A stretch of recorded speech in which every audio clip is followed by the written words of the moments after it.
content for today. Again, if anyone's stuck, anyone has any questions, please do drop them in the Q&A. And as a reminder, everything will get dropped into the, you will get a recording of today's meeting, as well as the slides for you to go through in your own time. And you will have access to the environment for 48 hours after today. So don't worry if you get lost and stuck behind, you can go back over this content later.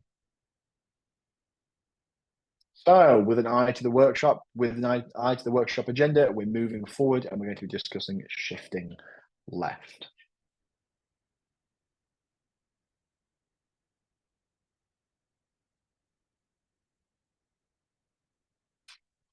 So on our first lap in our Tanuki racetrack, we are going to be taking advantage of how GitLab enables us to shift left and catch our security mistakes right at the merge request instead of months later when it's spotted by a random security scan.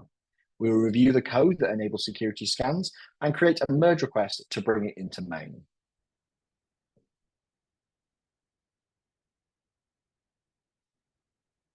So GitLab is the leading DevSecOps platform that balances speed, delivery, and security. The unified platform allows you to perform system-wide governance, secure the supply chain, and ensure compliance across your infrastructure. But why do you care about this? Well, bug fixing is expensive, and it gets more expensive the later in the software delivery lifecycle, or SDLC, that you do it. Couple this with the struggle of bug fixing code that's been written months ago, you have a recipe for big pains. So by monitoring security all the way through development, you can catch these issues way before they hit production, a process known as shifting left, where they're going to cost a lot more to fix and they're going to cause a much bigger headache.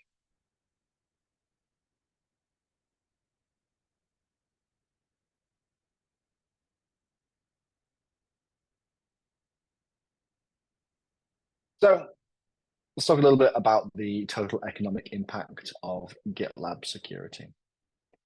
So based on an organization that with around 5,000 initial users, growing at a rate of around 25% year over year, an annual revenue of $60 billion. Saved $4.8 million can be saved reclaiming lost revenue from security incident remediation efficiencies. $9.4 million saved through reducing time spent integrating and configuring security tooling with development tooling. $44 million through a reduction in time spent building homegrown security tools and managing open source. $3.1 million through reducing labor costs needed to remediate security incidents. And $48.3 million saved through greater efficiency in managing vulnerabilities. For this, Forrester aggregated interviewees' experiences and combined the results into a single composite organization that is an organization with 5,000 initial users. That's kind of how we've got that sample.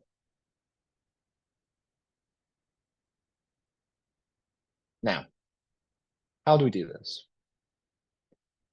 We achieve this by being fast, secure, and efficient, okay? Because of these principles of being fast, secure, and efficient, we have AI-assisted workflows to empower every user at every step. From idea to production, your team will get up to speed quickly by understanding the context of epics and issues faster, up-level their skills and understand code easier, write better code more efficiently, and have better code reviews. It'll allow you to automate repetitive tasks, just like all of GitLab. This is one workflow to unite your developers' security and operations teams powered by AI. With GitLab, you create efficiency by shifting left, implementing our suite of security tooling directly in your GitLab CI/CD pipelines to evaluate changes to your code base, discovering and remediating vulnerabilities before they make it to your default branch and deployed out to production.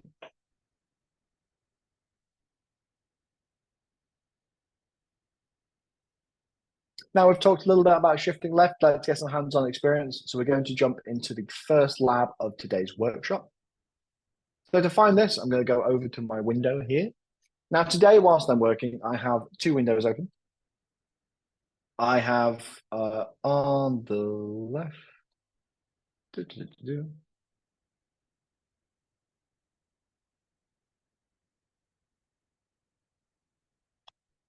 just quickly, I've just got some feedback that the window needs to be a bit bigger. 1 moment.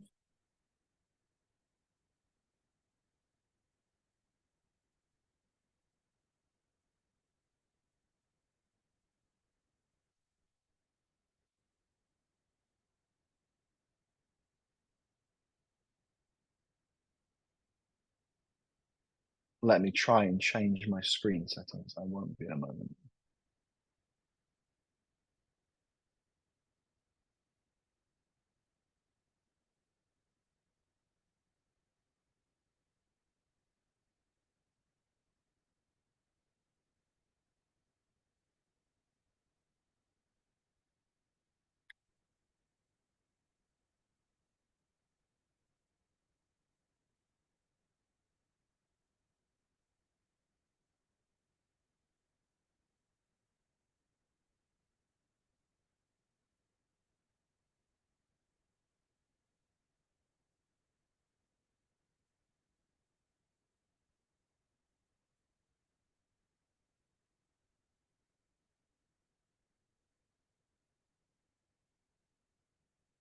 That may be too big. There you go.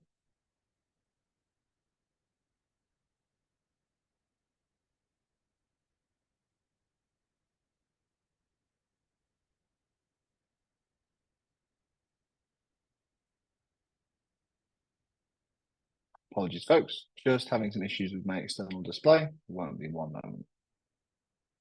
There we go. I think that should be a little bit more visible for everybody.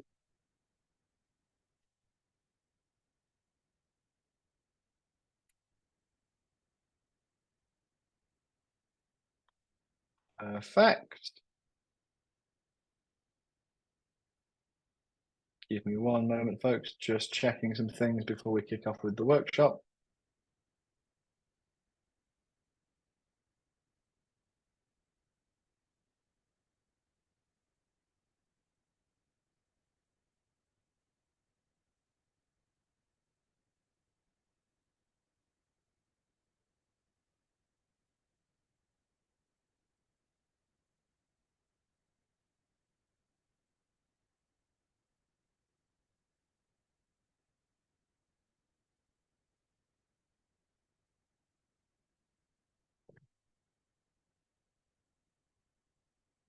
Apologies for the delay, folks. Hopefully we should be sorted soon.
There we are. Apologies, that's all sorted. Right, so back on track now. So let me just jump back. So in today's workshop, I'm going to have 2 windows open either side of my screen. I'm going to use one side to have the instructions on, and I'm going to use the other side to actually do the work. So what we're going to do is to access the instructions for today's workshop, we're going to jump into courses. We're going to jump into workshops. We're going to go to security. And these are where the instructions for today's workshop will be. All right. And we're going to jump into shifting left to get started. Okay.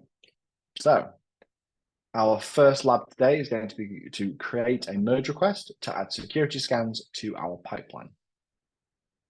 The theme of this section is to focus on shifting left as a security practice and how your code changes will display security results after a commit rather than months down the line.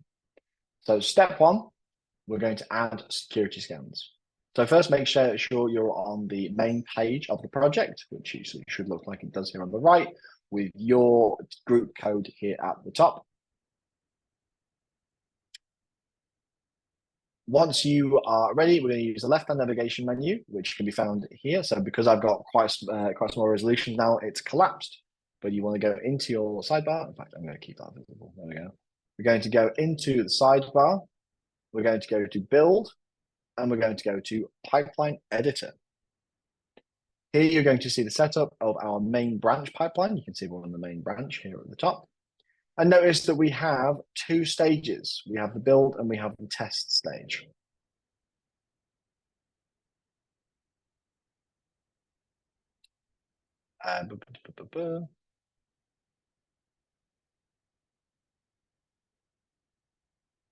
Perfect. So this pipeline does very little in terms of security scanning and only has a simple unit test defined currently.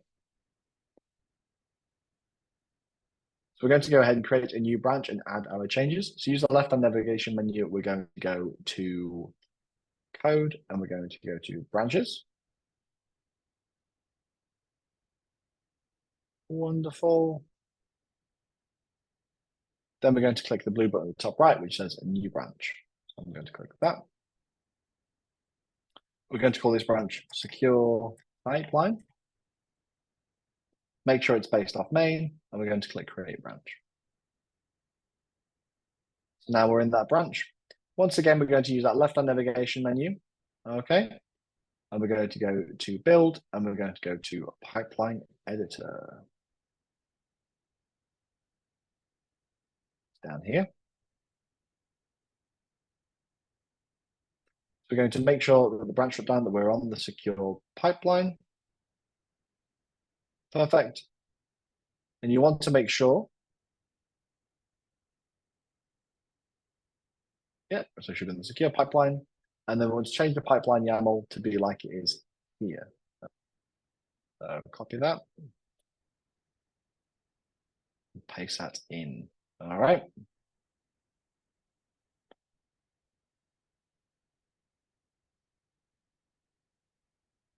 Perfect. So first, if we look at the include section down here, we can see that we've included a number of security templates, bringing them into our project. So these define the different scans and the different jobs that will now be run based off of our stages. To get a better look into the templates, you can actually click full configuration, which is here. And this is going to show you the true pipeline YAML, which is all the templates brought in as if they've been expanded rather than just included.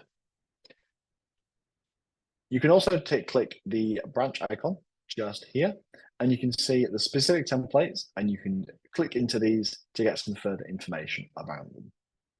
I'm going to collapse that back, and I'm going to click edit so we can go back to our pipeline.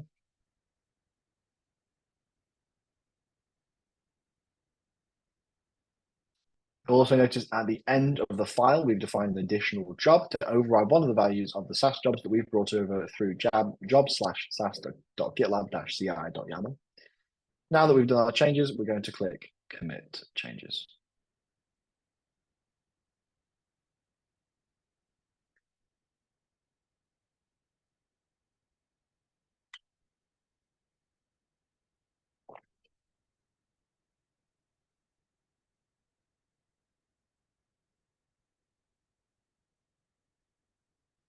We can now go to build and pipelines. And we can see that we have kicked off this pipeline here. And this is now going to go through the process of building and testing.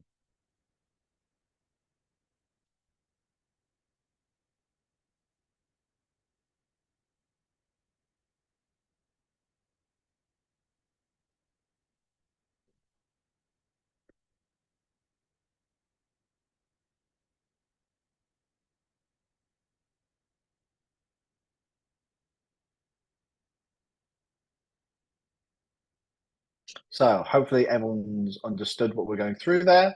I'm going to give you all some time as this pipeline runs through for you to get a chance to give you a chance to go through it yourselves and ask any questions that you might have. Just as a reminder, I've seen some questions that have been dropping into the chat function. Please do remember that we have a Q&A function which allows you to better understand, better kind of keep track of the questions that we've got coming in. So let me look through what we've got. So Richard Lucas, I missed where Morgan copied the YAML from. Could you repost that, please? The YAML's in the lab instructions.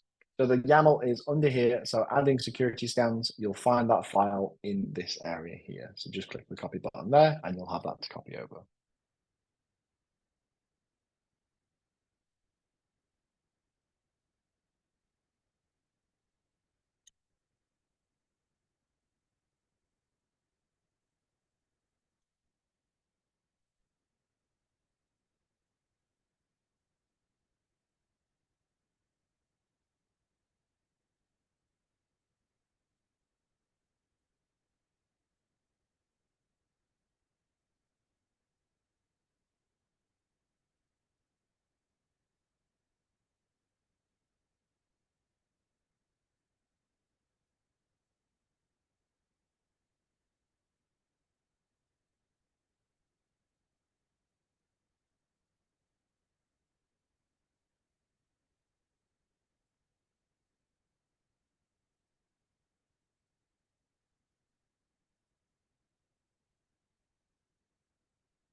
So you can see all our jobs from the test stage are currently being completed.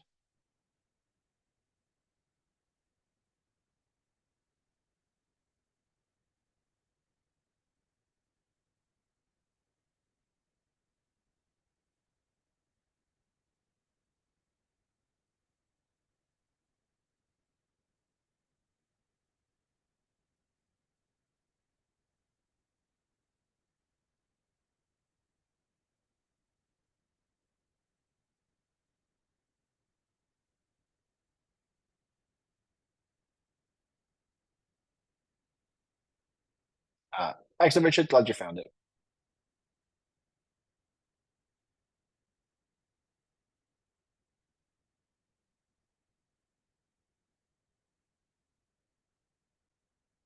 Kimi wanted to post a screenshot, but it's not possible. But I'm glad to see the pipelines are running. Fantastic. Hopefully, those jobs will go through and get completed soon.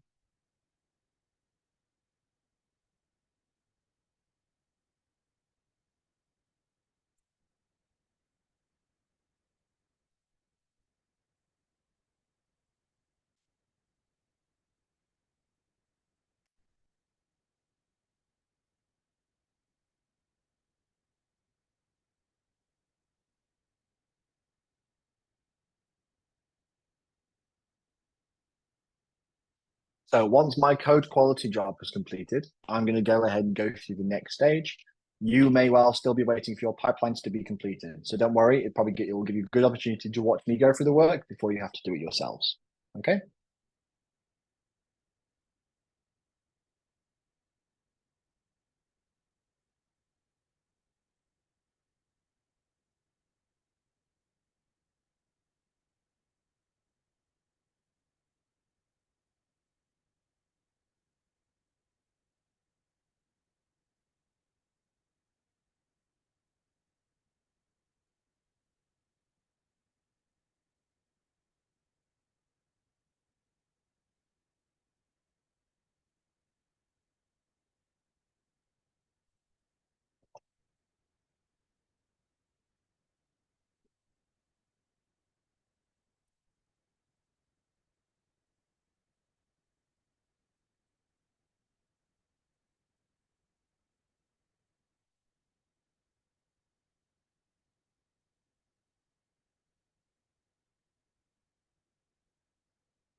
Perfect. So that's my code quality job completed. Now I'm going to go through the next steps of the workshop so you can just watch whilst you wait for your pipeline to complete so you'll know what to do afterwards.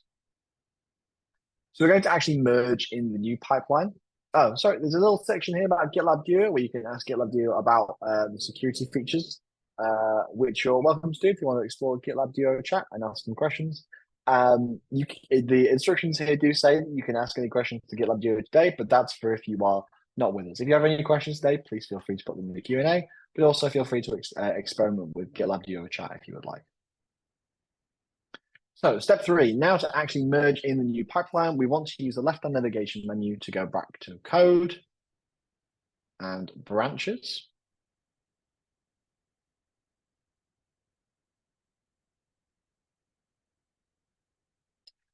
We're then going to click merge request in the secure pipeline section, which is this button here. Okay, so click new merge request.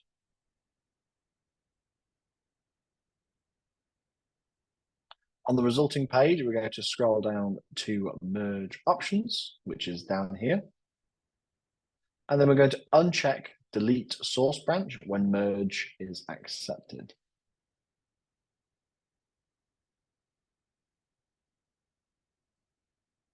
Perfect. Once we've done that, we're going to click create merge request.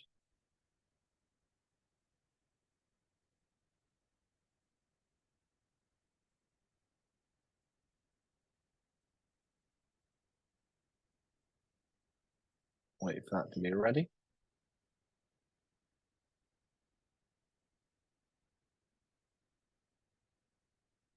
So we'll look at this pipeline.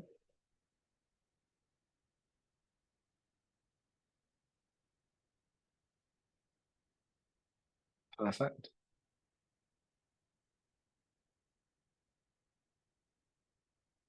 Excellent.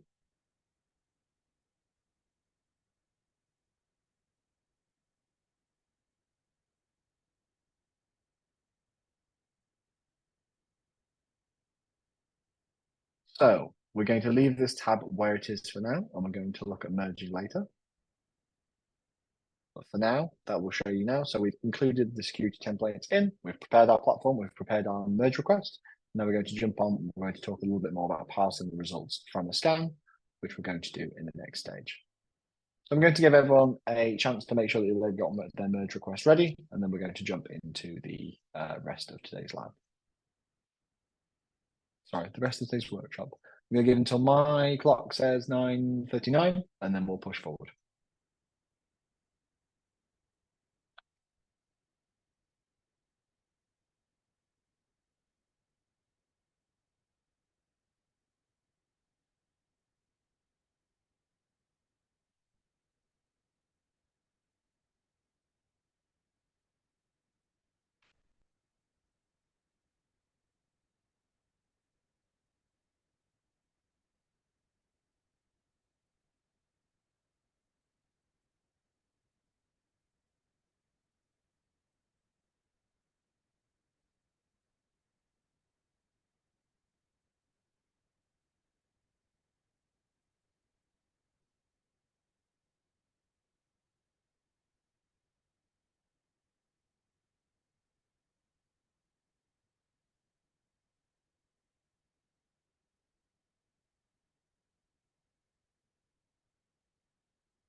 All right, perfect.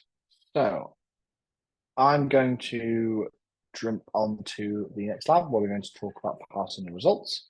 If again you have any questions, please do drop them into the Q&A.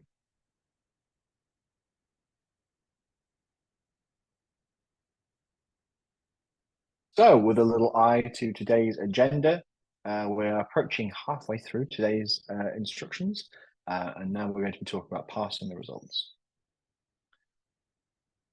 So now that our merge request pipeline has completed and we know it works, we want to merge it into main as well. So let's take a deeper look into the scans and the results of the scan, as well as create any policies that we may need to prevent security breaches in the future. So here is an overview of all of our security scanning capabilities included within GitLab. We have scanners that are used both before your build and after your build of your software. And in our workshop today, we'll be implementing the following as part of our shift left strategy in the pipeline.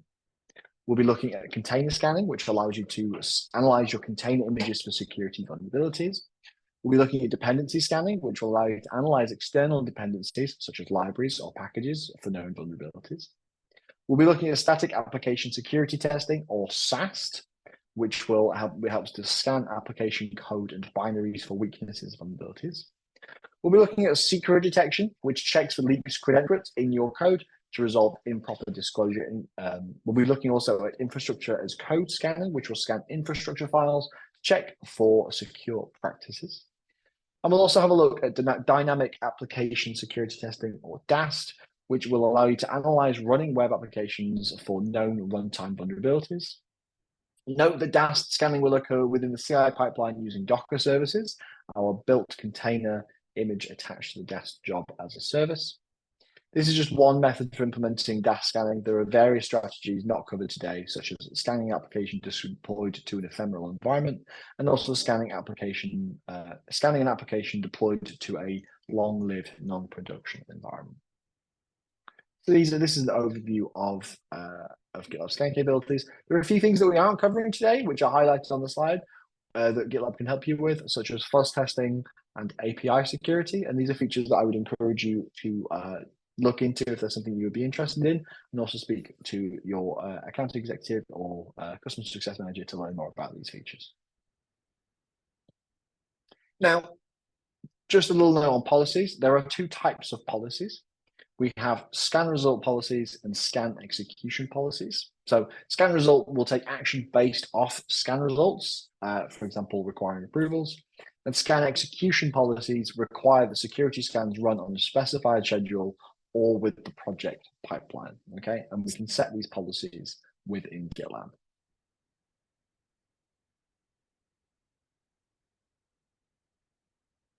So policy management.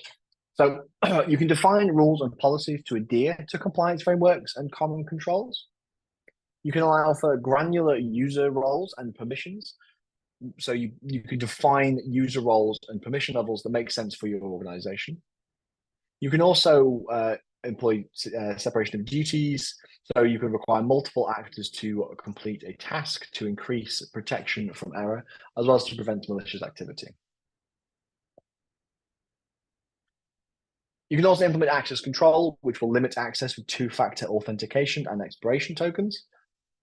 There are compliance settings, which will help you to define and enforce compliance policies for specific projects, groups, and users. A credentials inventory to keep track of the credentials that can be used to access a GitLab self-managed instance. You can also implement protected branches, which will control unauthorized modifications to specific branches, including creating, pushing, deleting a branch without adequate permissions or approvals. And also merge request approval rules. You can define how many approvals a merge request must have before it can be merged and who can approve.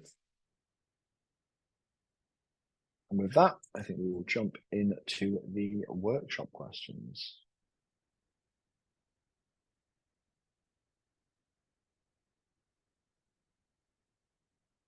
So what I want to do is you're going to jump back into the lab here. So on the right, we're going to have our lab, and on the left, we have instructions. I'm going to go into the parsing the results section. Give everyone a moment just to get to that.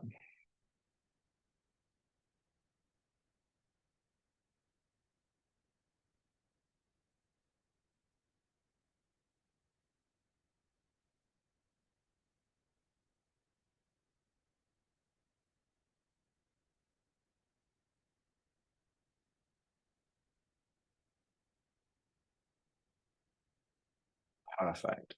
So now we're going to take a look at the results of our pipeline.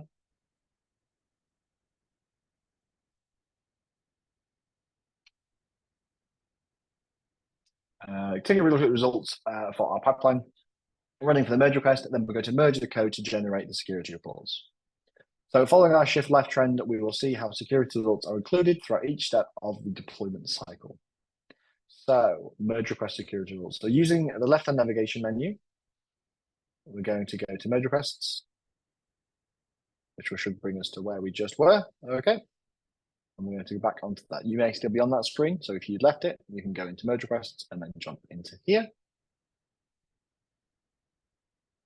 So beneath the approvals section, we can see that the code quality, license compliance, and security scan templates we included have generated full security reports unique to this branch for us to view. These reports are generated within each commit, so we always know if we've introduced a new bug before it's deployed and out and disaster strikes. So if we look at our security scanning, we can see quite a few vulnerabilities through here. Then what we're going to do in the security scanning section is we're going to click any of the critical or high vulnerabilities. So I'm going to click S3 bucket without restriction of public bucket. So from this view, we can see exactly where it occurred in the code and read up on why it's a risk. After taking a look at this, we decide, it's critical risk. Yeah, it's not that relevant. So in the top right-hand corner,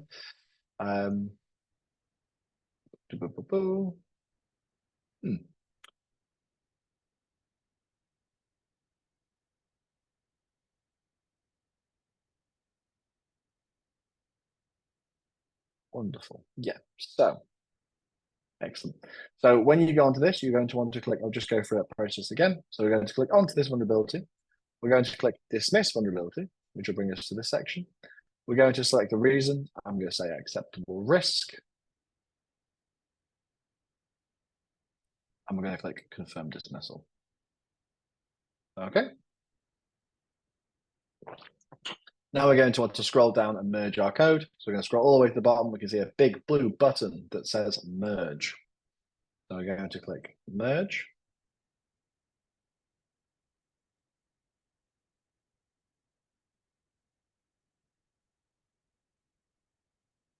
And we'll go to build. Okay, collapse code. We're going to go to build. And we're going to go to pipelines. And we should see a new pipeline has been kicked off that we can jump into. So this is going to take a little while. So what we're going to do now is I'm going to give 2 minutes to get everybody caught up. So I can stay here whilst you've got your questions. Once you've done that, we're going to go ahead and take a little break and we'll come back once this scan has completed. So once my clock says 9:50, we're going to go on a break. Until then, we're available for Q&A, and then we can take some time, go away, get a hot drink, and digest some of the information we've taken on.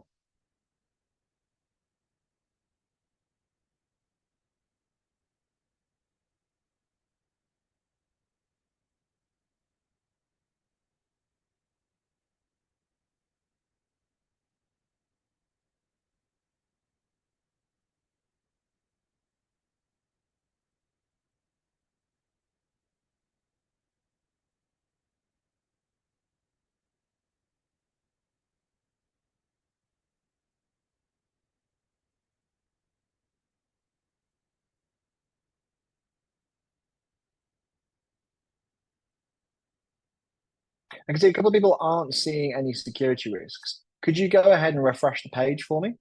That might reload them in. I think because when I jumped back onto the screen, there were no vulnerabilities there. But when I went into this section and then I went to merge requests, I found it in there. And when I clicked on that, that's where I saw the vulnerabilities. So maybe try refresh the page, maybe go through that route. If it's not working from there, there we go. Refresh and it's working. Perfect.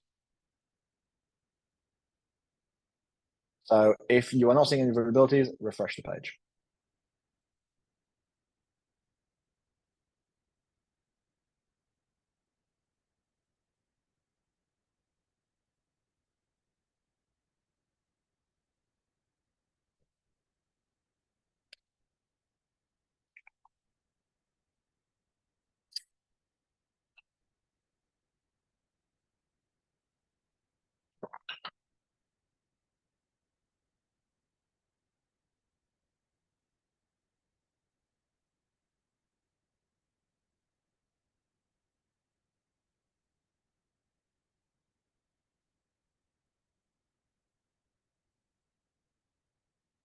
Just a quick note as well, folks. Quite a few people are putting questions in the chat function.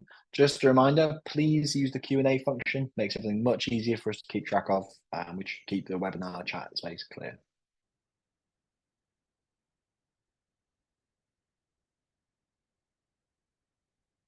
So we've hit 9:50. Hopefully everyone's pipeline has been kicked off now. We're going to jump on to a quick 10-minute break. We're going to take a quick 10-minute break, and then we'll come back and see how things are going. But just before we do, I'm going to launch a quick poll. We're going to launch a quick poll to ask about the pacing, and then we'll come back and continue the workshop. I'm going to go off camera, but we'll still be here for any questions that people have got.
There's no video coming back. I can't see. Hopefully my video's come back. For some reason, I can't see it. Hopefully you can see me. Perfect. Someone said they can. Perfect. I don't know what I look like at the minute, so hopefully, yeah, can't find the camera. That's fine. Welcome back. Hope you're all doing well. Hope you enjoyed your break. I am now armed with a cup of tea and I'm ready to keep going. So, having a quick look at the poll. Most people seem pretty happy with the speed of the workshop. A few people have said it is a little too fast. So I will try and make sure I'm giving you space to ask any questions and to make sure you're caught up. But if you do miss anything or if you do want us to go over anything again, please do let us know in the Q&A. Perfect. Let's carry on with this lab. So we can see that our pipeline is completed. So the reports under security compliance should be generated. Now, these reports will only be generated if you run against main, which is important to bear in mind. So using the left-hand navigation menu, I'm going to go to secure, and I'm going to go to the security dashboard. This is going to bring up a dashboard view of all the security vulnerabilities and their counts over time. Let's see here. You can track this. This basically allows you to track your work as you secure your project. The dashboard takes a long time to collect data, so sometimes they don't show it live, but as you can see here, we've got all our vulnerabilities that have been displayed on here. So we've already seen how to view the vulnerabilities in the pipeline view, but now let's take the left-hand navigation menu and we're going to look at the vulnerability report. So if we go to left-hand navigation menu, secure and vulnerability report, we're going to jump in here and we're going to find the full report. Okay. So first, we're going to click the search bar. And then we're going to click the tool here. Then under SAST, we're going to click KICS. And then we're going to click into any of the vulnerabilities that get picked up. Let's have a look at missing user instruction.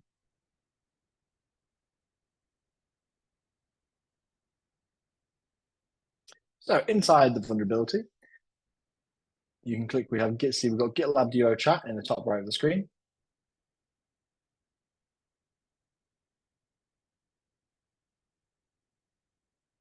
And then we can use the vulnerability explain quick command to find out some information about this vulnerability. I'm going to copy and paste that over like this. And hopefully we'll get an answer from GitLab Duo.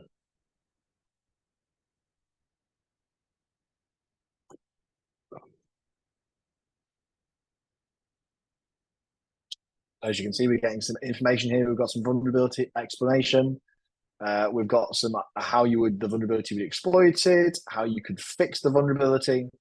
And this feature currently works with any of the SAST vulnerabilities. So let's talk about preventative security policies. So we next want to navigate back to the vulnerability report. Okay, so we're going to go navigation menu, vulnerability report. And we're going to change tool to secret detection. However, you can see that secret detection is not listed here. This means that we haven't leaked any secure tokens so far. So we want to make sure we keep it that way because it does happen quite a lot to our customers. So to prevent this from ever happening in the future, we can set up a new policy to run on all future merge requests. For our use case, leaked tokens are easy mistakes that can lead to massive problems. So we will create a quick policy to stop that. So using the left-hand navigation menu once again, we're going to go down to our secure tab at the bottom here. Excellent. And we're going to go to policies. Once we're on this page, we're going to go ahead and click new policy. There was a button down here because I've got none at all. But in the top right, there's a section here to click new policy too. So I'm going to go ahead and click new policy. And on this page, we're going to select a merge request approval policy, which is here. Perfect. So we're going to add a name to the policy. So I'm going to call this my secret policy. And then under rules, we're going to change some of these. Now I need to make sure I copy this correctly. So under rules, we want to select security scan.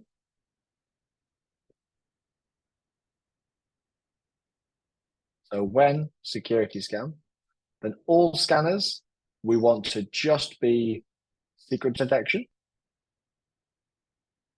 Runs against all protected branches.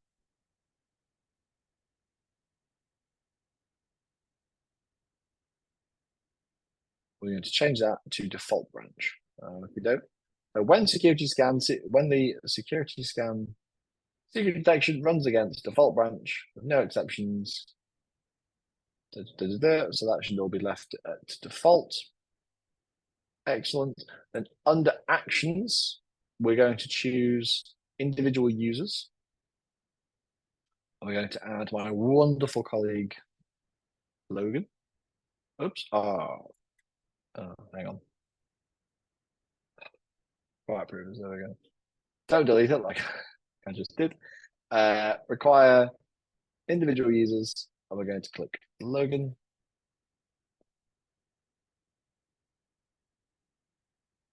Okay.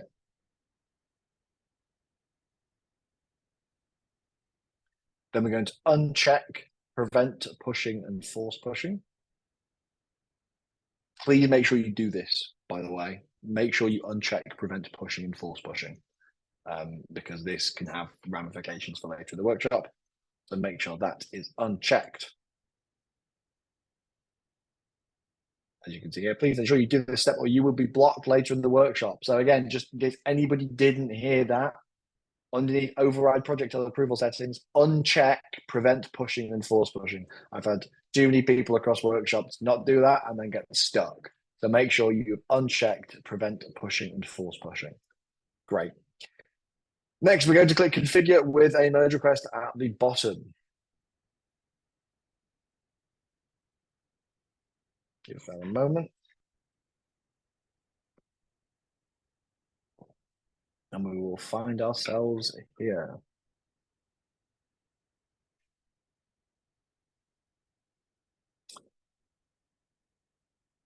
Perfect. So give it a second. You may have a little big red button at first that says it can't merge, but eventually it will load and we are ready to merge. So I'm going to go ahead and click merge, and hopefully that brings to a new project. Yes. So if you look at the breadcrumbs at the top, you can see, in fact, I'm going to jump into the My Test group here. You can see we've got two projects. We have our project, which contains our security policy, and we have the project that we're working in. All right. So this is what you should have at this step. Then I'm going to jump back into configuration security and compliance workshop. Okay. Now I just did a lot of stuff there. So I'm going to take a moment for people to catch up. I'm going to give until my clock says 10:13. Hopefully everyone is able to get to the same point that I am at. So to refresh, we had a look at some of the results. We spoke to GitLab Duo chat to tell us how to deal with some of them and how they're exploited. And then we went ahead and created new policy. I'm going to give you some time to catch up, make sure you're in the same place, and answer any questions.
Okay, so I'm going to move on to step 4, where we're going to look at the scan execution policy. So our new secret detection policy will now be enforced with every commit. However, approval mistakes happen.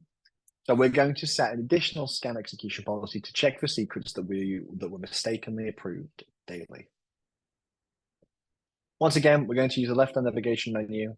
Make sure, oh, sorry, before I continue, remember we just created a new project. Make sure you are in your project, not the security policy project, okay? So jump back into the security compliance workshop. Okay, I'm going to jump in here and we're going to go to secure and we're going to go to policies. And we're going to create a new policy. I'm going to create a scan execution policy. We call this my secret scan exec policy.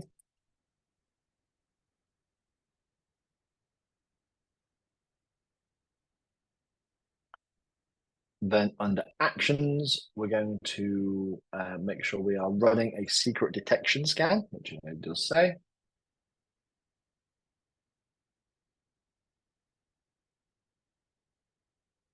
Then we want to scroll to conditions. We're going to change the triggers into schedules. We're going to change specific protected branches to the default branch. And then we're going to select our time zone, which for me is GMT, no, London, wonderful. Which is currently +1 because of daylight savings. We'll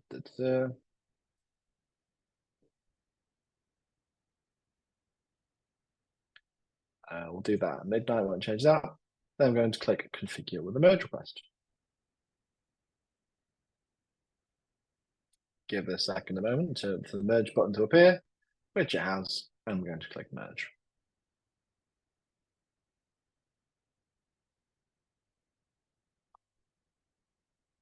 Excellent. Now this scan will run daily and alert us if a secret was accidentally approved in our default branch.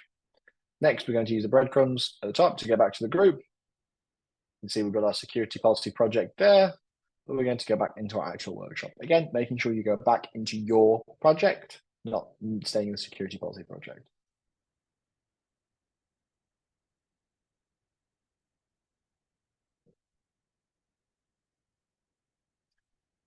Great. Give everybody a quick chance to catch up with that. Make sure you've all got your new policy put in place.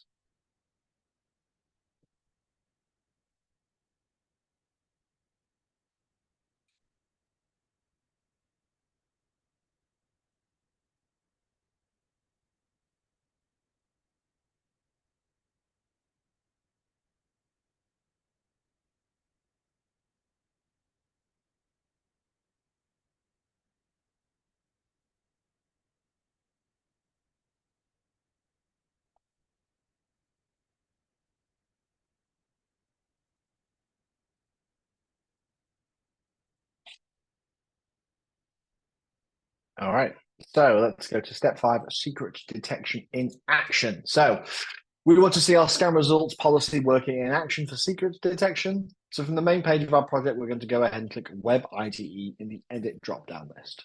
So right here at the top, we can see in this top ribbon here, we're going to go to edit, and we're going to go to Web IDE, which should bring us here. All right. Perfect. Now, where is that file?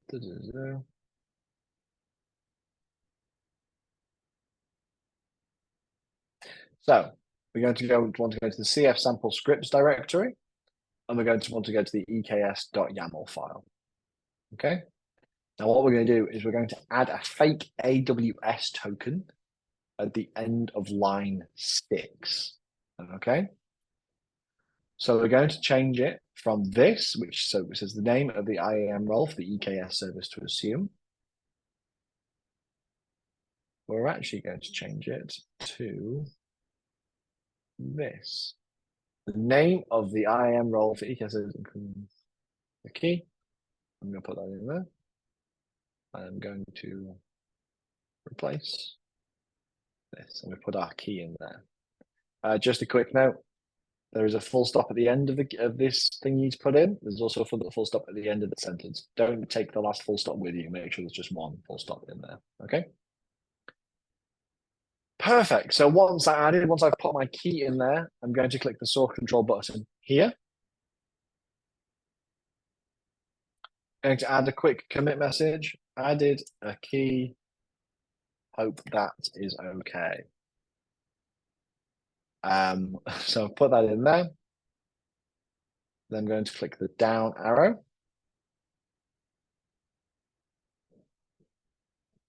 I'm going to commit to, let me just double check this. On the result, drop down, click yes to open a new branch. Commit to new branch.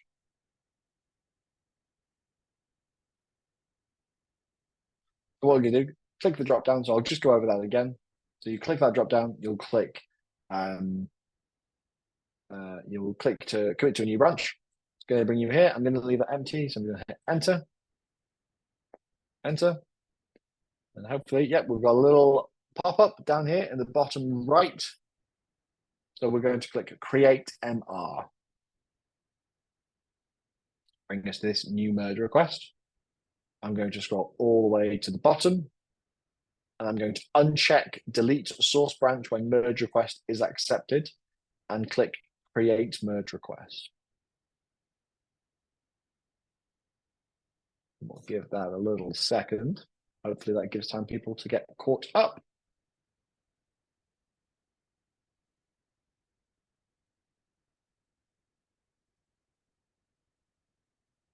No, what's happened? Why can't I keep going? So on the reserved merge request, you will notice that our policy requires approval from Logan and is blocked by our two policies before we are able to merge. I'm going to wait for the entire pipeline to finish running. So when the pipeline's done, we'll be able to have a little look, and we can see that merge request approval policy will have been enacted, restricting us from committing this code. If we did not add the secret token directly to our source code, then we would have been able to merge it. So as you can see, if any secrets are detected, any tokens are detected within your code, and you have put a secret policy in place, GitLab will stop that happening unless you get a specific approval from someone who will hopefully look through and determine whether or not that secret is something that needs to be removed or whether it's an acceptable risk.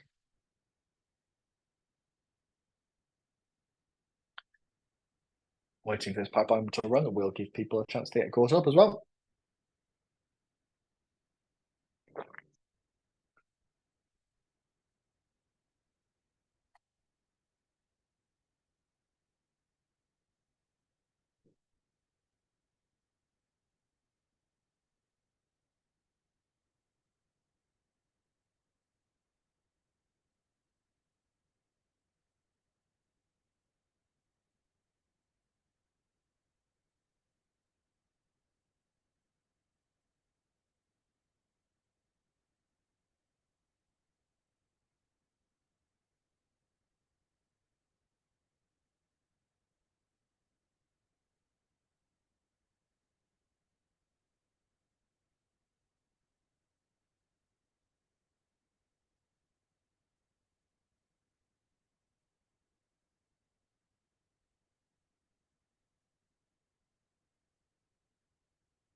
Richard Lucas asking, where does the key go? I don't want to leave this page, but let me go to, back to the IDE. So in the eks.yaml, so you go, make sure you find yourself that file, showing you where the key goes here. Line 6, where it says description, we're changing this description. So all this of line 6, it should this description with the colon, space, and then everything after that will go from what it was before to this. Okay, so this line here that I'm highlighting, don't include the last full stop because that's just punctuation for this sentence. If the full stop's part of the key, copy this, put it in. All right. So basically, you're changing it so that an AWS key is in there, which so that our scans can pick it up. Hope that makes sense. Let me know if you need anything else. Good stuff.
Pipeline.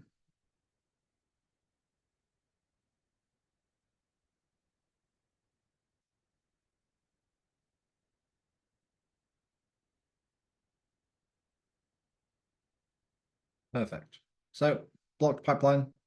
Hopefully that's given everyone a chance to get caught up before we jump into the next stage of today's workshop. So license compliance and SBOM.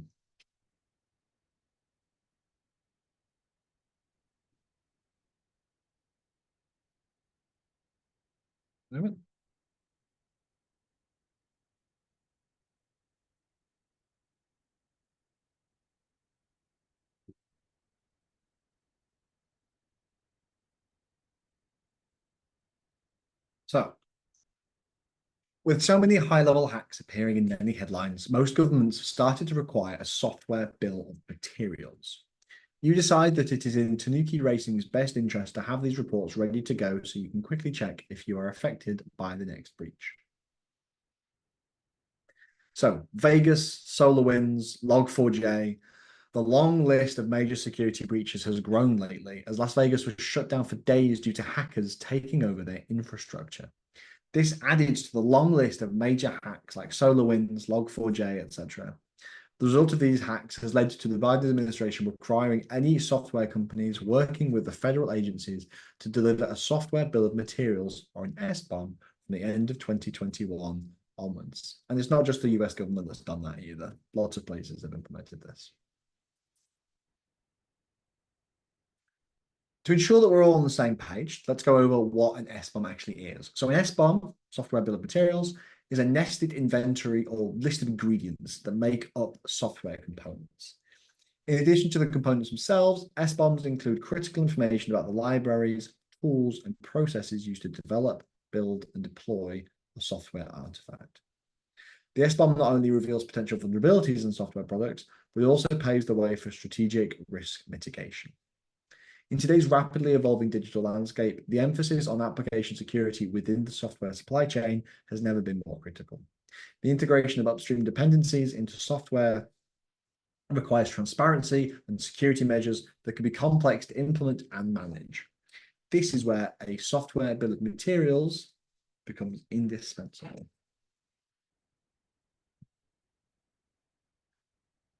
To effectively manage SBOMs for each component and product version, a streamlined process is required for creating, merging, validating, and approving SBOMs. GitLab's dependency list feature aggregates known vulnerability and license data into a single view within the GitLab user interface. Here, you can export the SBOM to share externally and view which dependencies have vulnerabilities and verify the associated license.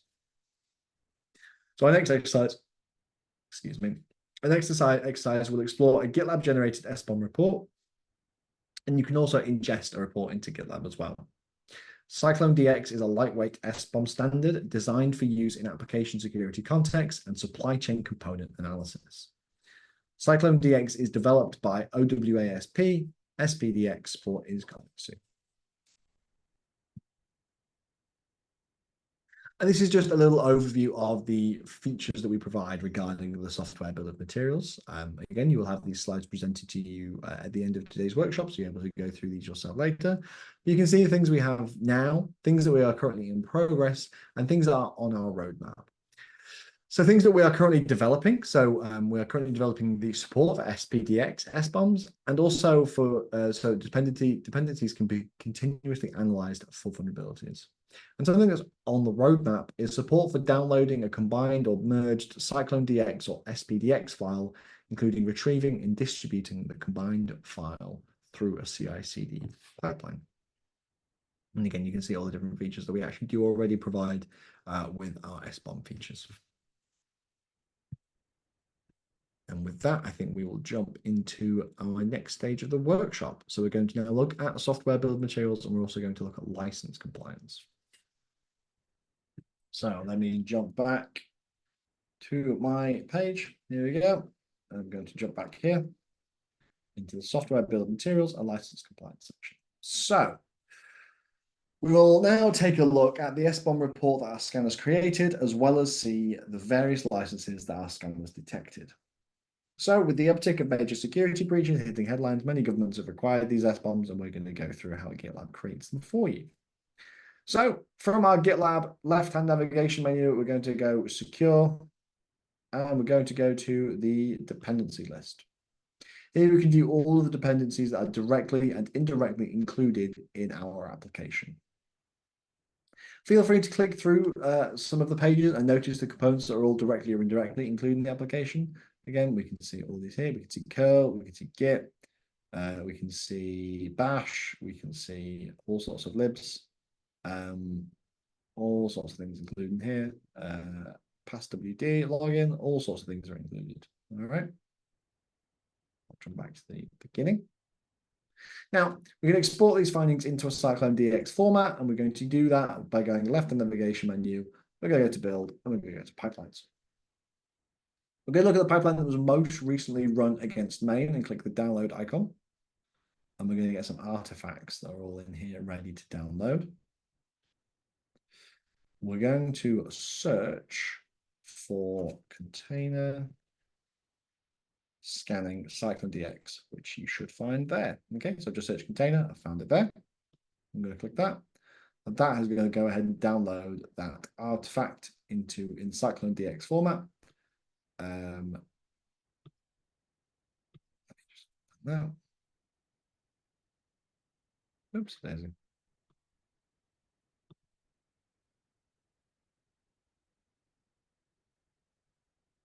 In fact, give me a quick second.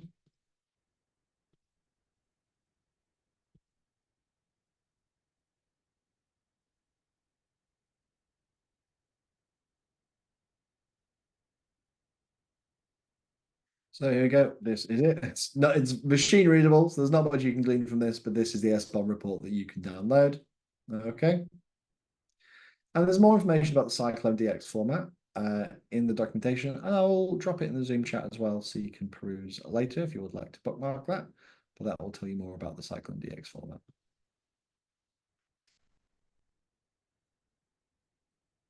All right. Now we've looked at that, we're going to take some time and we're going to see. Oh, in fact, there's also another very useful article here, which I should link, which is about how you could have used GitLab to detect log4j as well. I know a lot of people had some rough experience with that, so it gives you an idea of how GitLab could have helped in that instance. So, step 2, license compliance. So we can also see the licenses detected in our project by using the left-hand navigation menu to go to secure and dependency list, which we'll do again. So secure dependency list, just in there.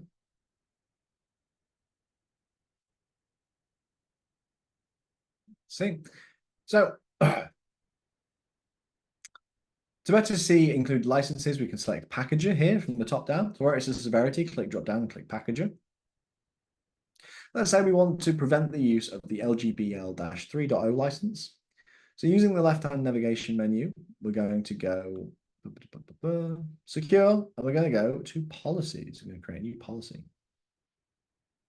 Click new policy up here in the top right, like we did previously. And this time we're going to create a merge request approval policy. All right. So at the top, we're going to go from rule mode. We're going to change that to .yaml mode. All right. And then we're going to change this configuration by copying this, highlighting this, and replacing it. Okay. So let's see what we just did there. So we've put some new rules in. The rule is license finding, matching inclusion of license, and we've put in the name of the license there. And just for those of you that are curious what rule mode is, so the YAML that we've put in here, unfortunately, once you have already put the YAML in, you won't be able to edit. Let's see if I can actually undo that. Yeah. You can actually manually put in the rule that you want here by putting these options in. So you can, like we did previously. And it is a license scan that we're creating.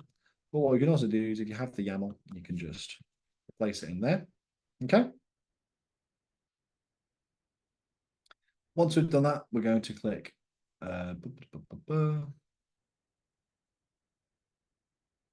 configure with a new merge request. Okie dokie.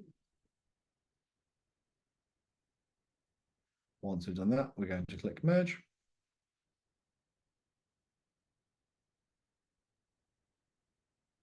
Perfect. Now, once we've done that, we're going to go back to our group and we're going to jump back into our workshop.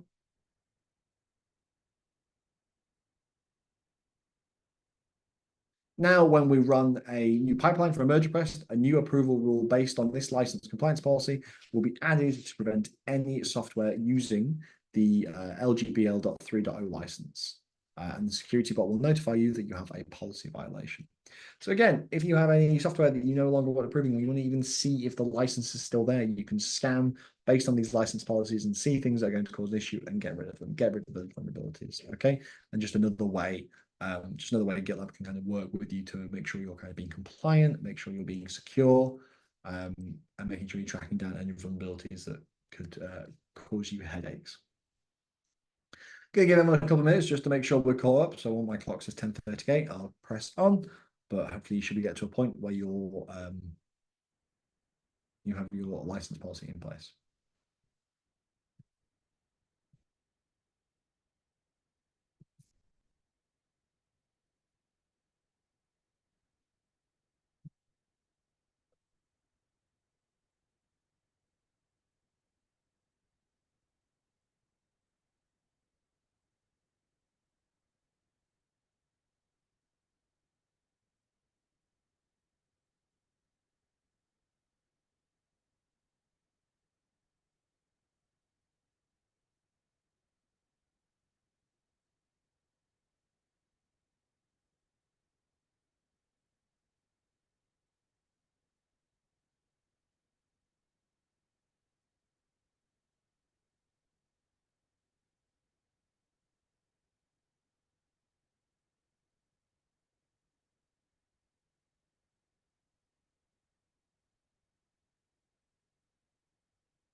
Okay, hopefully everybody is on the same page, which means we can start talking about on-demand scans, audit events, and more. So with an eye to our agenda, having a little look at where we are at, you can see that we are now on the final section of today's workshop, with space at the end for talking about how you're able to transfer the project.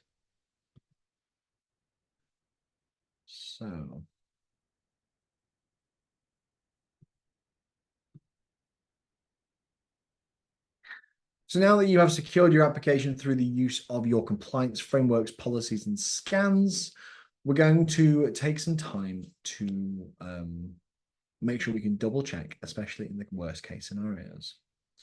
In this next section, we will cover the tools GitLab provides to help in those situations.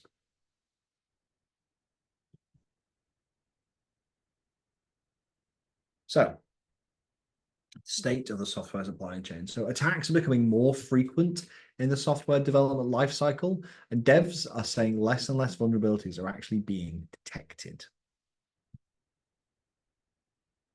And we've got some information here, once again, around how we help with software supply chain security. We have a variety of things that we can help with that, which we've already discussed, as well as a few things that have recently been released and a few things that are in the roadmap. So on the roadmap, we've got things like automatic signing, we've got SBOM merging and continuous scanning. We've talked about a couple of these already.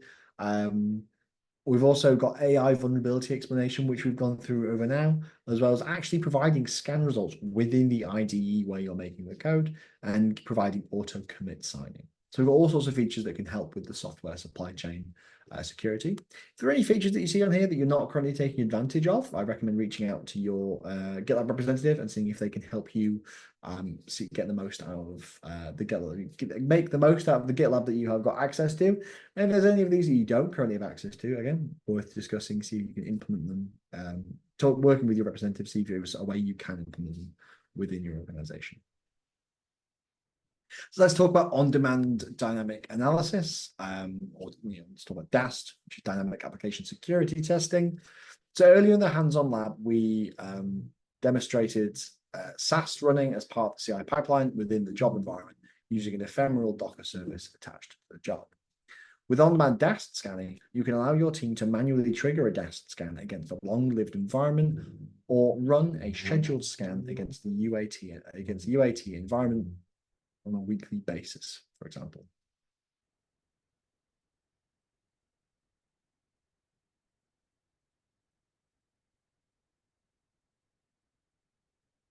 So, also audit management. Okay, so we can also help you prepare for audits and better understand the root cause of issues with easy access to audit data. We allow you to track any important events through audit events. You can see the changes that people have made whilst they've been within the GitLab instance, such as changes to user permissions, who added a new user, who removed a user, things like this. We also allow you to stream audit events. So you consolidate your audit logs in a tool of your choice. Audit reports are going to allow you to respond to auditors by generating comprehensive reports, such as instance, group, project events, impersonation data, sign-in, and user events. Also, compliance reports we can provide. So you can get a high-level view of compliance violations and the reasons and severity of violations in merge requests. And all of these things come together to make you better prepared for audits, and you can show how secure you are. You can show the assurances you're making to ensure that your infrastructure is as secure as possible.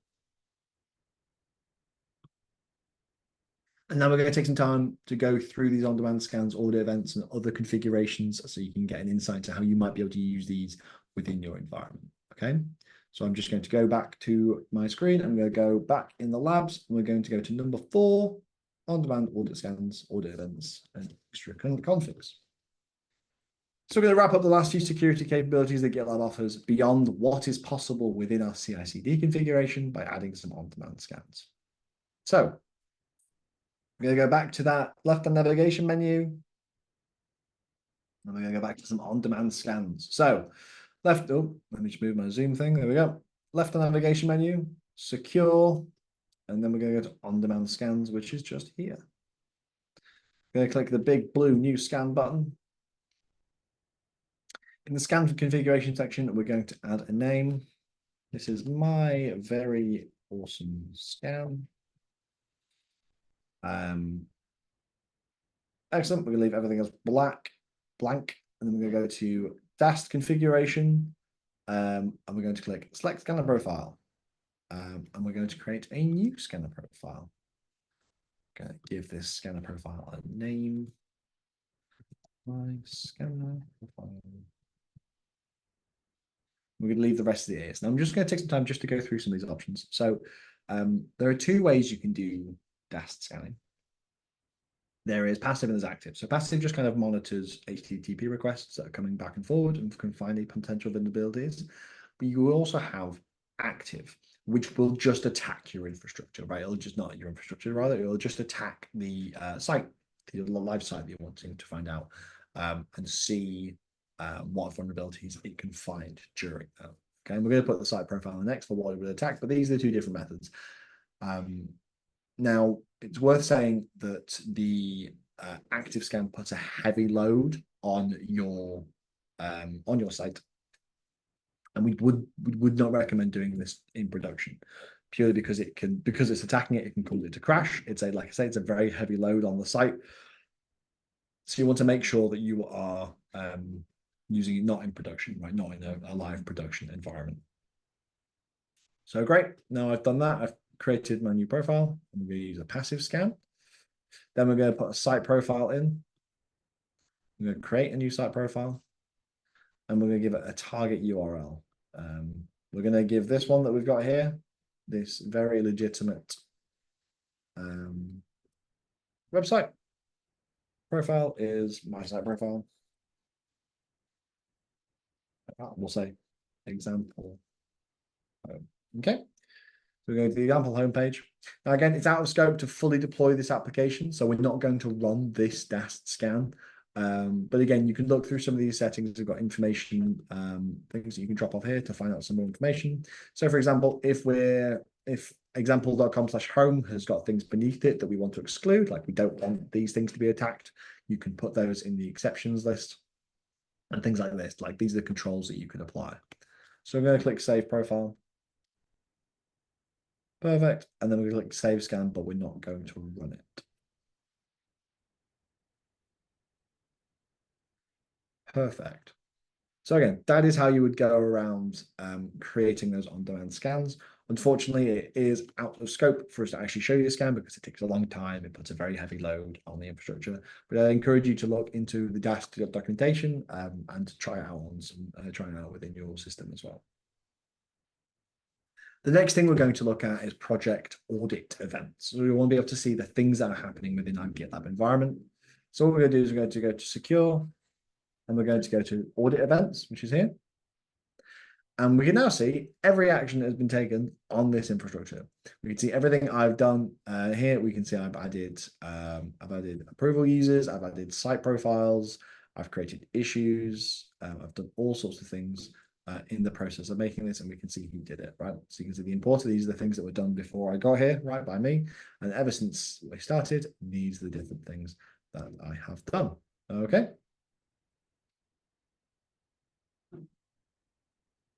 Step 3, extra scanner configuration. So we're going to go to security configuration, which is under secure. All right.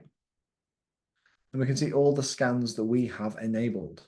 So for this exercise, we're going to want to configure SAST. Okay, we're going to click that big blue button. And you can see all the various settings that we can change here to better suit our needs. You can change the image. We can exclude any paths. You can change these settings through variables in your pipeline, but it's often easier to do it through the GUI, so you can do it through here. Now, still within security configuration, we're going to want to go to the vulnerability management tab. So I'm going to follow the breadcrumbs to security configuration, and we're going to click the vulnerability management tab. So in here, you can see all the different security training that we offer. Now, we have a selection of partners here who provide security training and can provide live security training when a vulnerability that they have training for comes up. Some of these do require subscriptions for you to be able to access. I believe one of them might be free. But they can provide live security training when a vulnerability comes up. You can use in conjunction with GitLab Duo to try and solve the problem when you come across a vulnerability. Very easy to activate these. Then we're going to go and look at the code owners feature. Okay, so another feature you should take advantage of is the code owners file. To do this, we're going to go back to the main page of our project. So we're going to go to Tanuki Racing Security Compliance Workshop. And then we're going to go to the Web IDE, which is found by going to the Edit dropdown and by clicking Web IDE, which is going to bring us to this page. Okay. Once we're in here, we're going to create a new file. And we're going to call it Code Owners. So I'm going to click the New File button here. All caps, Code Owners. Created that. And then we're going to add this text in here. However, we want to make sure we replace GitLab ID with your GitLab ID. So mine is MGJ Lily. Oh, not in caps. Okay, so I'm going to go ahead and put that in. Put me as one of the code owners. All right. So code owners, replace the GitLab ID with your GitLab ID. Then we're going to click source control. We're going to click put commit message. Added Morgan as code owner.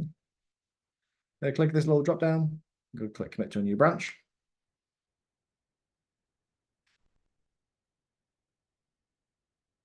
Hang on.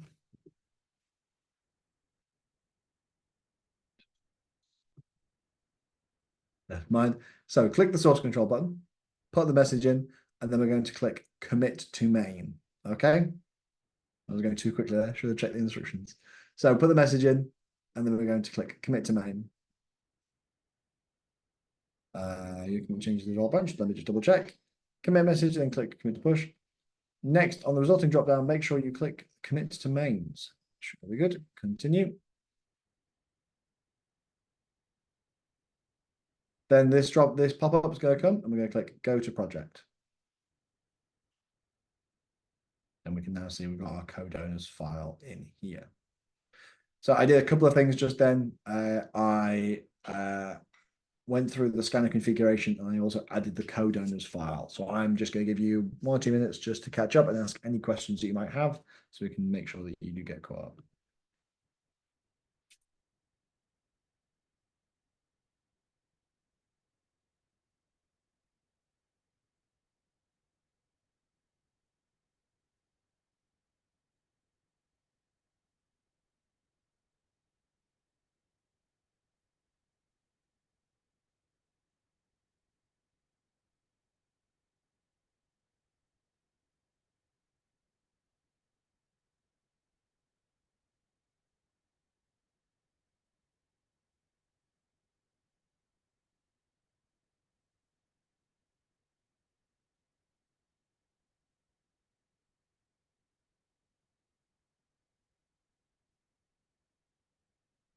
All right. Seems like everybody is good. So we can move on to step 5, license compliance and code owners in action. So now we want to see license compliance and code owners working in action. From the main page, we're going to go to the Web IDE once again. So edit, Web IDE. We're going to look for the Tanuki Racing gem spec file, which is just here. Okay, click that. On line 22, which is here, you can see there's a number of runtime dependencies which are listed. Your project manager has expressed interest in speeding up some of our jobs using the Sidekick. So using Sidekick, so we decided to check it out. So we're going to add a runtime dependency.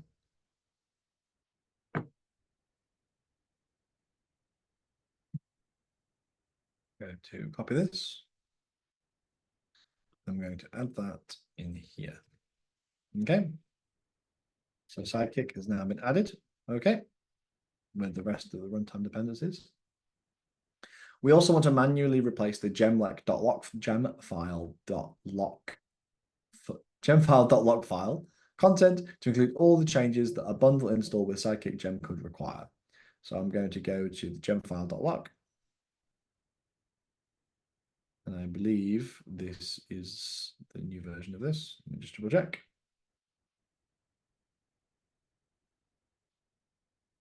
Yes, it is. So what you're able to do is you're able to copy this entire file and replace this file with that. Okay. So we've added some information here about Sidekick, as you can see.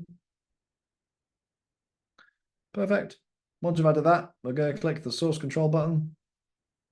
Add a quick commit message. Added side. I just spelled this. Added Sidekick. I'm going to click the down arrow. We're going to click commit to new branch. I'm going to hit enter. Pop-up's going to appear in the bottom right. I'm going to click create merge request.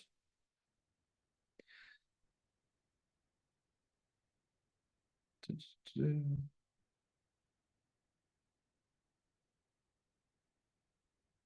we're going to scroll to the bottom. We're going to click delete source branch when merge is accepted. So we want that to be unchecked. Then we're going to click create merge request. And hopefully we should see that requires approval from Logan and is blocked by 2 of our policies before we're able to merge. But we're going to wait for the pipeline to finish running. And if we have a little look, we can see we've got secrets and we've got the LGPL.3.0 license. So it requires approval because of these two scans. We're going to wait for the pipeline to stop running before we can try and merge it. Should give everybody some time to get caught up.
Hopefully everybody is on track.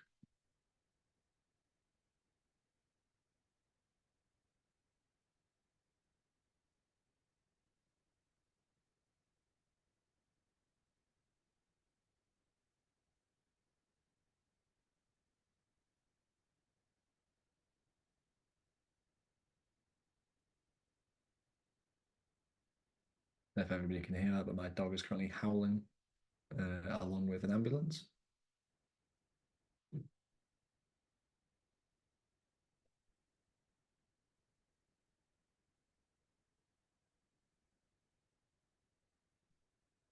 I've been told you can't hear it, which is a shame because it's very funny. Whilst we're waiting for this to drop, because I mentioned people in a similar situation, maybe it's a good time to launch a poll. So we'll launch a poll shortly, which is going to ask you question about your DevOps journey so we can understand where everyone, our customers are in terms of using DevOps in the day-to-day life within their organization.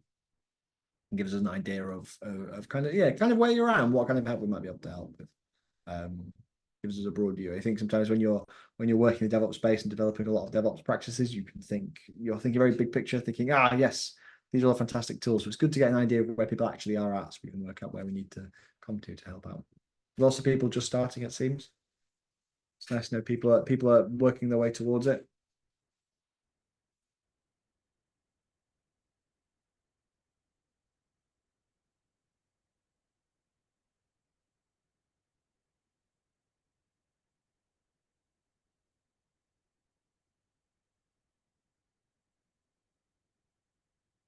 Oh, is this supposed to run?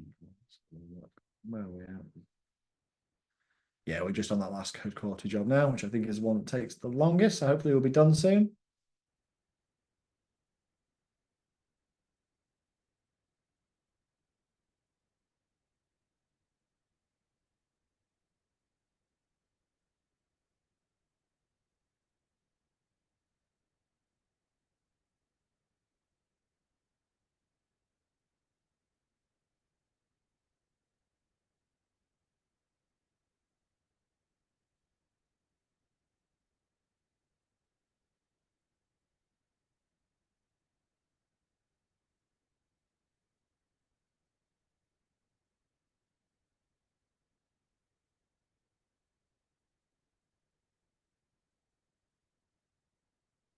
Perfect. Right. So that's finished, and we're just getting our security scan loading.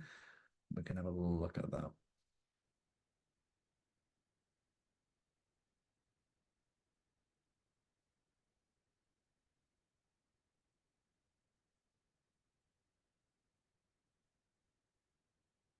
We got a little message here from our GitLab security bot. So we can see that our code owners protection rule and license compliance policy have been enacted, restricting us from committing this code. If we wouldn't have used block license or modified a file protected by code owners, we could now be able to merge our code. In fact, the code owners is keeping us in, I think, because we've put our own username in. Yes. So as we're the code owner, we would be able to merge based on that. But based on other things, we cannot because we have code approvers. We've got to get approval from Logan for our policies to go through and for it to be allowed to happen, just to check things with our licenses and stuff. Fantastic. So that actually brings us to the end of the active workshop for today. And I'm just going to spend some time now talking about how we can transfer our project out. So transferring the project, little I to our agenda. This is the penultimate stage. So we're going to go over how you can move your project into your own namespace in order to review the content once the group has been deleted. Quick note, only transfer when you're done. There are some things that you may not get access to because they're ultimate features if you do not have ultimate, as well as a lot of the preset of AI group setting and things. So please don't transfer your work out until you are definitely finished doing the work, and then you can transfer it out to refer back to later. Now, I'm not going to go over actively how to transfer it. However, there is a file within your project which will tell you how to do the transferring the project. So if I just go back to here, so Tanuki Racing Courses Workshops, in fact, Tanuki Racing Courses, transfer project, it's in there. So if you want to transfer the project out, you want to go all the way back up through the breadcrumb trail to courses and then into transfer project, and you'll find the file there. Okay. Perfect. So now we're at the end. So when shift left is done well, you can scan all code every time. You can scan it seamlessly for your developers, use fewer tools with dev, sec, and ops on the same page, and you can keep some happy compliance auditors. We've gone through a lot of stuff today. We've gone through shifting left. We spoke about compliance frameworks, how to pass results from GitLab scans, how to get your SBOMs, how to implement license compliances, and then talk about on-demand scans, audit events, code owners, all sorts. We've covered a suite of our security tools today, and I hope you've learned a lot and you've got some stuff that you're able to take away. So thank you very much, everybody, for kind of paying attention, to going along with the workshops. The questions are great because it means we're keeping people listening and going along. As we said at the top, there is a recording of this webinar, this workshop coming out, and there is also the slides coming to you as well. So you can go back over this later if you wanted to reference anything, or if you just wanted to listen to me talk for 2 hours again, that's also fine as well.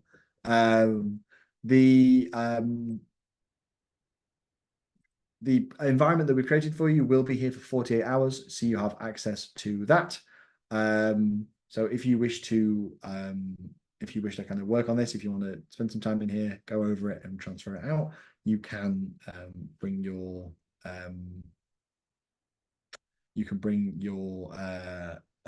work back into your own area to refer back to later. We have just finished the final poll. So let's go over the results because it'd be good to get an idea of where everyone is, and then we'll jump into live Q&A. So as you can see, a lot of you are just starting the DevOps journey. So I'm glad that you're kind of getting invested and spending some time learning more about the DevOps practices. It's also really nice to see some of you are starting to move on to the more advanced topics. We've got a handful of people using CI, a few people testing on a per commit basis, which is fantastic. That's a proper shift left and implements a lot of practice that we have today. We also have people using continuous delivery, which is also fantastic. And then a few people as well are also capturing and analyzing DORA metrics and things. So that's fantastic too. So it's good to see people on various different stages of their journey. A lot of you are just starting out, and I'm glad that we're kind of helping you get along this journey, and glad that you're using GitLab as a part of that. Now I'd like to move on to the live Q&A section. So this is your opportunity to ask us some questions about the content of today's workshop. Is there anything you want to learn more about? Is there anything you didn't understand from the workshop, and hopefully be able to provide you with any answers? So Q&A is open. If you have any questions, let us know.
No questions, but thank you very much.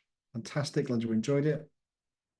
One question there about the vulnerability remediation widget. Curious specifically what you're referring to there. Was it the process where we were kind of going through how to identify the vulnerabilities, or the bit where we're working out, finding out information about how to remediate the vulnerability? Just curious as to which specific part you want to know a little bit more information about. Feel free to put another question, and I'll try and see if I can find some info for you.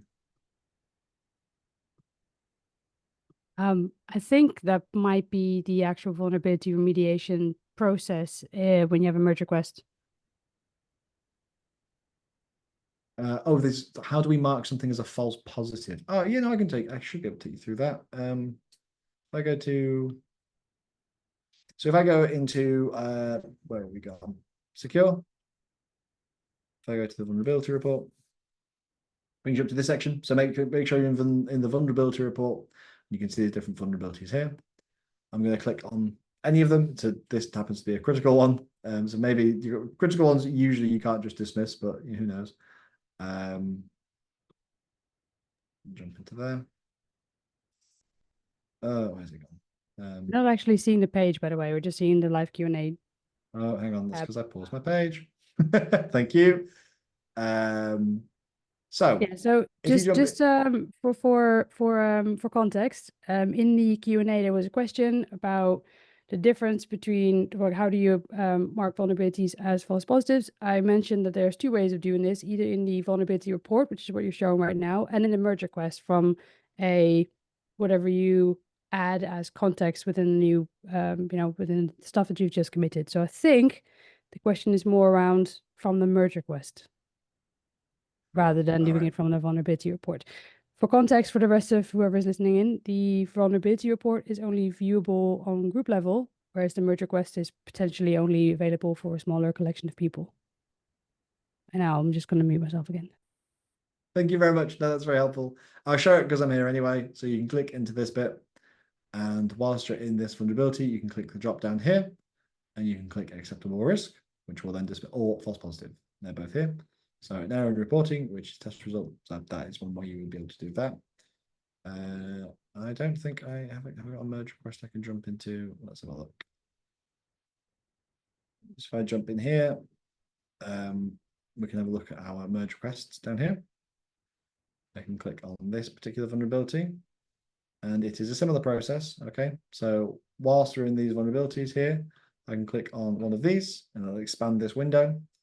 I click dismiss vulnerability and select the reason, and false positive can be one, and I can click confirm dismissal there.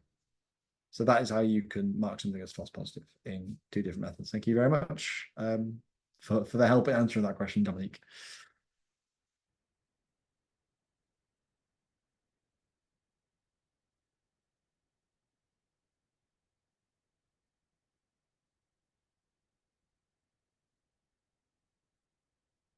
Well, if there are no further questions, thank you everybody very much for the kind words. I'm glad you've enjoyed today's workshop. And yeah, thank you very much for attending. I hope you've learned something today. Again, we'll be sending out the recording and the slides after this for you to review. If you have any further questions about GitLab security, how to use GitLab, or want to have a bit of a chat with us around using security, our security tools within your GitLab environment, please get in touch with your GitLab representative, like your account executive or your customer success manager, someone like that. We should be able to provide some more assistance for you around that. Other than that, thank you very much for attending, and I hope you enjoy what remains of the week and have a lovely weekend. Thank you very much, everybody.